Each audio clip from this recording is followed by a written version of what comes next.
Selamat datang di video pembelajaran pembuatan common size neraca. Oke, sebelumnya kita sudah membuat common size laba rugi. Jadi kita sudah belajar mengenai mekanik atau cara pembuatan common size laba rugi dan juga analisa bagaimana kita menganalisa common size laba rugi. Sekarang kita belajar untuk membuat common size neraca. Oke, kita ke worksheet neraca. Oke, jadi common size neraca, dasar pembuatannya adalah laporan keuangan neraca. Oke, untuk mempermudah, maka kita akan mengcopy worksheet ini menjadi worksheet common size neraca. Caranya sama, kita di worksheet neraca, kita klik kanan, kemudian kita move or copy. Kita klik pilih yang move to end karena kita akan pindah dan copy worksheet ini ke bagian terakhir setelah CSLR. Oke, kita klik create a copy, kita perlu kopinya. Oke, kita klik oke. Nah, sekarang kita punya worksheet baru yaitu neraca 2. Kita rubah saja namanya menjadi CSN. Common size neraca CSN. Oke. Nah, kemudian kita ke sel 2, kita rubah tulisan neraca di sini menjadi common size neraca. Oke, kita sudah selesai. Nah, sekarang kita mulai melakukan perhitungan. Oke, jadi prinsip pembuatan dari common size neraca adalah setiap akun yang ada di neraca seperti kas dan setara kas, piutang dagang, utang dagang, utang bank, itu kita bagi dengan total aktiva atau kita bagi setiap akun tersebut dengan total kewajiban dan ekuitas karena total aktiva sama dengan total kewajiban dan ekuitas. Jadi both ways, kita bisa pilih yang mana, terserah, tidak jadi masalah. Oke, pertama kali kita akan menghitung dari atas, yang paling enak dari kas dan setara kas. Oke, kita klik sama dengan, kemudian kita ke worksheet neraca. Oke, kas dan setara kas di B5 kita klik, di worksheet neraca, kita bagi dengan sel B13, yaitu angka dari total aktiva. Jadi di sini kas dan setara kas kita bagi dengan total aktiva. Kita juga bisa bagi dengan total kewajiban dan ekuitas, tidak jadi masalah. Angka yang sangat sama. Oke, kita klik oke di sini, maka keluar angka 0.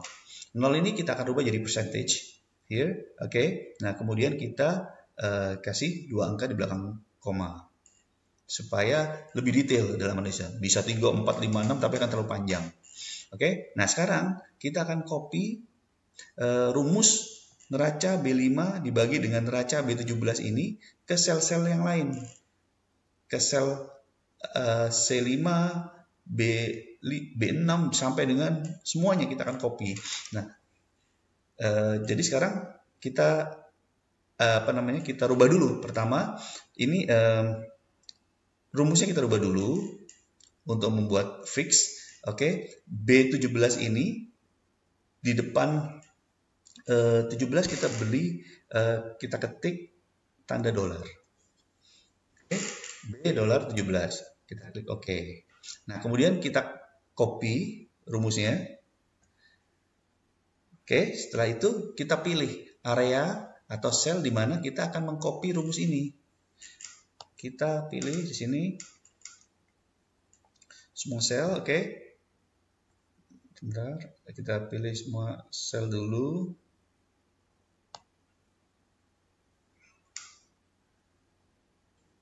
Oke, terus kemudian di sel C5 kita klik Ctrl C5. Oke, udah. Kemudian kita paste. Jadi ini adalah area di mana rumus yang ada di sel B5 kita akan copy. Kita akan paste. Maaf. Oke, kita klik paste spesial. Kita pilih formulas. operationnya none, terus kemudian kita klik OK. Nah, sekarang kita punya 0, 0, 0, dan 1. Kita rubah jadi percentage dulu. Kita beri 2 angka di belakang koma. Ini kita klik di sini, 2 angka, 1, 2. Oke? Nah, kita sekarang sudah punya perhitungannya. Kita sudah punya perhitungan surat berharga 1,31% di tahun 2018, 0,75% di tahun 2017. Oke, selesai melakukan perhitungan, kita akan pindah ke bagian kewajiban dan ekuitas. Caranya bagaimana? Sama, simple sekali. Kita klik sama dengan, kita pindah ke worksheet neraca, karena kita akan menghitung utang dagang, kita ke sel F5 di worksheet neraca. Oke, di sini keluar neraca F5.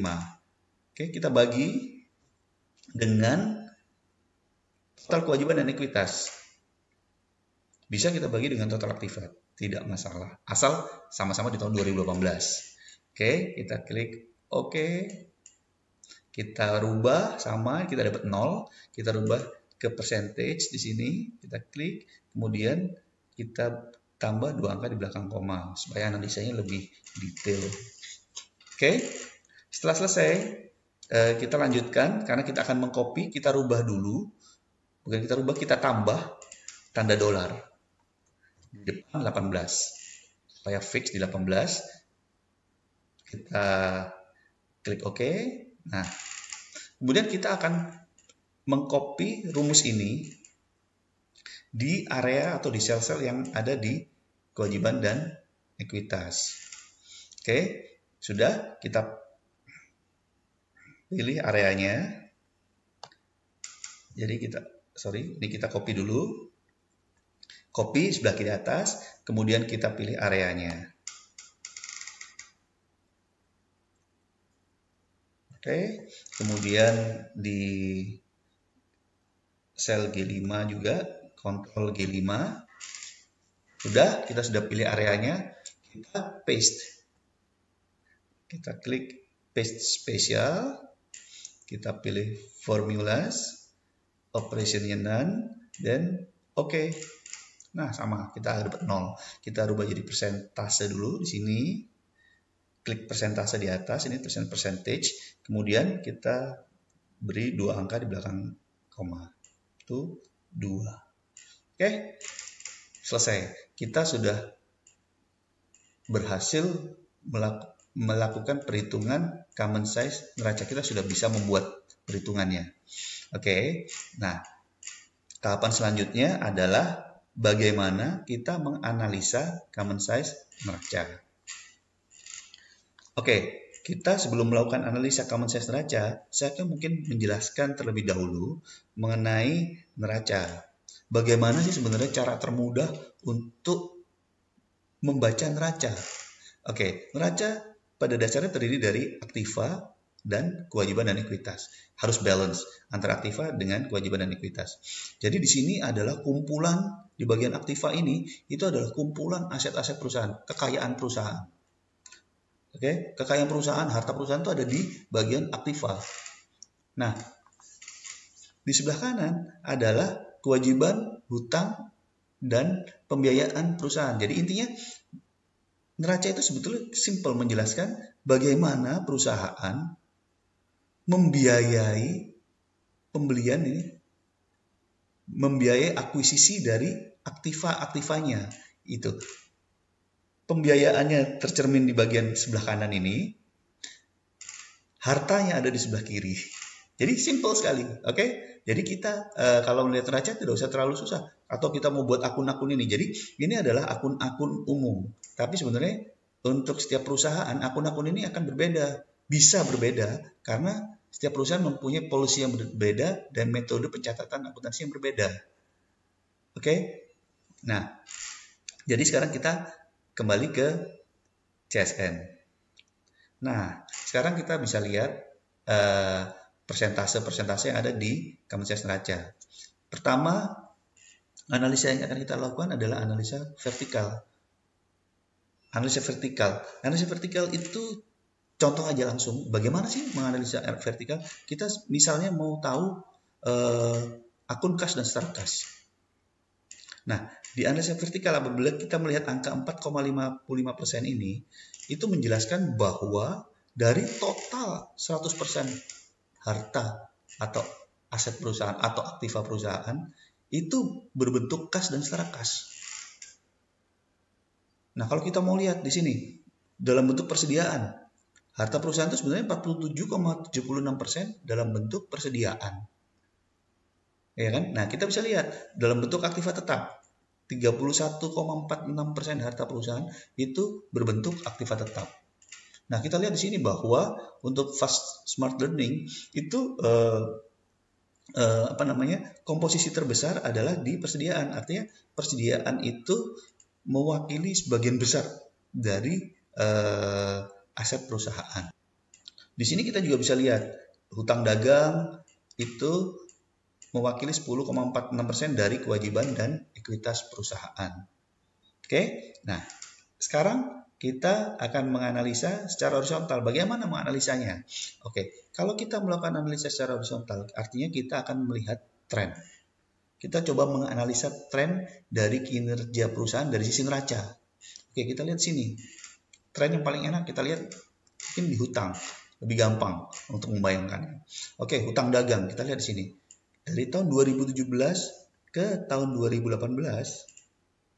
oke, hutang dagang kita lihat, hutang dagang perusahaan meningkat dari 9,91% ke 10,46%. Oke, hutang bank kita lihat dari 20,79% menjadi 24,45%. Artinya terjadi peningkatan hutang bank.